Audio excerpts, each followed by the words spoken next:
पलायन का। तो बिहार में पलायन का मुख्य कारण यहाँ पे क्या है कि हमारे सरकार जो है निकम्मे है। निकम्मे सरकार के कारण से हमारा बिहार का भी बदलाव नहीं हुआ है। अगर सरकार हमारा अगर सही रहता, आज बिहार से पलायन नहीं करना पड़ता। तो बिहार के बारे में आज बहुत सारे चीज़ों पे चर्चा करेंगे कि बिहार से पलायन क्यों होती है। तो बिहार से पलायन होने का मुख्य उद्देश्य है कि हम जो सरकार जो चुनते हैं कोई अच्छे सरकार नहीं चुनते हैं। हम जो है जिस समय सरकार चुनने का जब पारी आती है तो उस समय हम लोगों को जो है कई सारे पार्टियों में जनता को भ्रमित कर देता है, जिसमें कि सरकार जो है हम सही तरीका से बिहार में सरकार नहीं बन पाता है, जिसके कारण हमारा राज्य में जो है कोई चीज़ का प्रगति नहीं होता है। तो ये हमारा भ्रमित चीज़ है। तो हम लोग जिस दिन चाह लेंगे कि बिहार को बदलना है तो सरकार को सही तरीके से चुनना होगा। अगर सरकार को सही तरीके से नहीं चुनोगे तो बिहार से पलायन कभी जिंदगी भर जो है नहीं रुकेगी, चाहे वो आने वाले 100 साल भी क्यों ना हो जाए।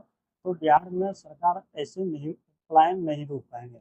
तो बिहार में पलायन रोकने के लिए सबसे पहले मुद्दा है कि आप लोग और हम लोग जो है मिल करके सरकार को बदलें, तभी बिहार जो है सुधरेंगे। जिस दिन बिहार को से पलायन रोकना हो उस दिन पहले सरकार को बदलना होगा, उसके बाद जो है बिहार का पलायन जो है धीरे धीरे डेवलपमेंट हो जाएगा। तो हम लोग बिहार के पलायन पे कितना बात करते हैं और क्या विचार देते हैं, आप लोग कमेंट बॉक्स में बताएं। बिहार से पलायन करने का मुख्य उद्देश्य क्या है कि बिहार में पलायन करने का मुख्य उद्देश्य है कि हमारा बिहार में कंपनी की जितनी ज़रूरत है कंपनी है नहीं। जो भी कंपनी है हमारे बिहार में पुराने से पुराने कंपनी 1 2 4 जो भी है वो भी कंपनी बंद हो रहा है।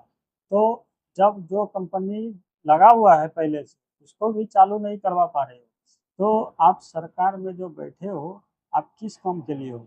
और यहाँ की पब्लिक जो है क्या चाह रहे हैं कि सरकार नीतीश कुमार ही बने, सरकार लालटन का ही बने, सरकार बीजेपी का बने, सरकार तिरछा का बने।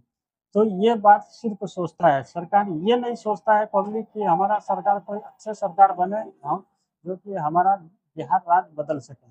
ये बात जिस दिन हम लोग सबने मिल करके सोच लेंगे कि बिहार को बदलना है तो उस दिन बिहार से पलायन भी रुक जाएंगे।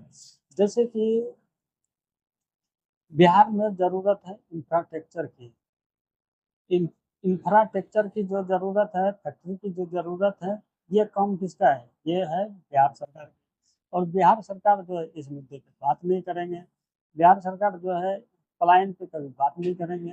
बिहार सरकार सिर्फ बात किस पे करेंगे कि आपको राशन चाहिए 5 किलो, 5 किलो राशन मिल जाएंगे। आपको ट्रेन चाहिए, आपको ट्रेन ज़रूरत पूरा कर देंगे।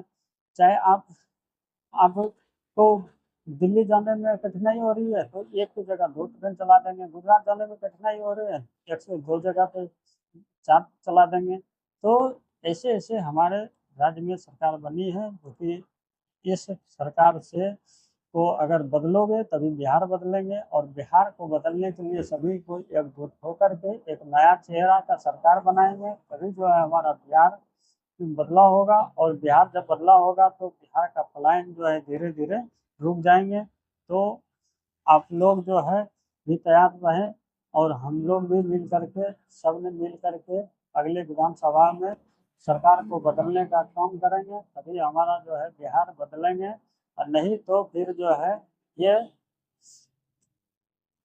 राजतंत्र की तरह प्रजातंत्र हो जाएंगे। बिहार में जैसे राजा का बेटा राजा बनेंगे और शासन वही चलाएंगे। हम लोग जो है दर दर जो है भटकते खाएंगे, कभी गुजरात, कभी दिल्ली, कभी हरियाणा, कभी पंजाब, कभी बंगाल, कभी महाराष्ट्र। तो फिर वहाँ जाएंगे तो फिर जो है बोलेंगे कि बिहारियों को जो है मराठी ने मार दिया, तो कभी बोलेंगे कि गुजरातियों ने मार दिया। तो भाई तुम मार तो खाओगे। जब आप लोगों को जब इतनी बड़ी ताकत है कि आप लोग सरकार को बदल सकते हो तो आप लोग पलायन तो ऑटोमेटिक रुक जाएंगे। तो सरकार तो पहले बदल करके देखो। तो या तो सरकार के मुद्दे पर बात करो कि हमारा देश बिहार राज्य में क्यों नहीं फैक्ट्री लग रहा है। तो जब तक बिहार सरकार एक्टिव नहीं होंगे, एनओसी में जब तक फैक्ट्री का मुद्दा नहीं उठेगा, केंद्र में जब तक बात नहीं बनेगी, बहुत सारे यहाँ कंपनी नहीं लगेंगे, जब तक बिहार का पलायन नहीं रोक पाएंगे। तो बिहार को पलायन रोकने के लिए यहाँ जो है कम से कम 10-20 हज़ार 50,000 फैक्ट्री की ज़रूरत है, और बहुत बड़ी बड़ी फैक्ट्री की ज़रूरत है। तो यहाँ तो सरकार क्या करते हैं, सरकार जब चुनाव आते हैं उस समय क्या करते हैं, 10-10 हज़ार रुपया दे करके वोट खरीद लेते हैं और सरकार जो है बना लेते हैं। तो इसमें जो है पलायन तो रुकने वाला है नहीं, 10,000 में से आपको वोट खरीदा गया है। तो इसके लिए कितना सहमत है आप लोग कमेंट बॉक्स में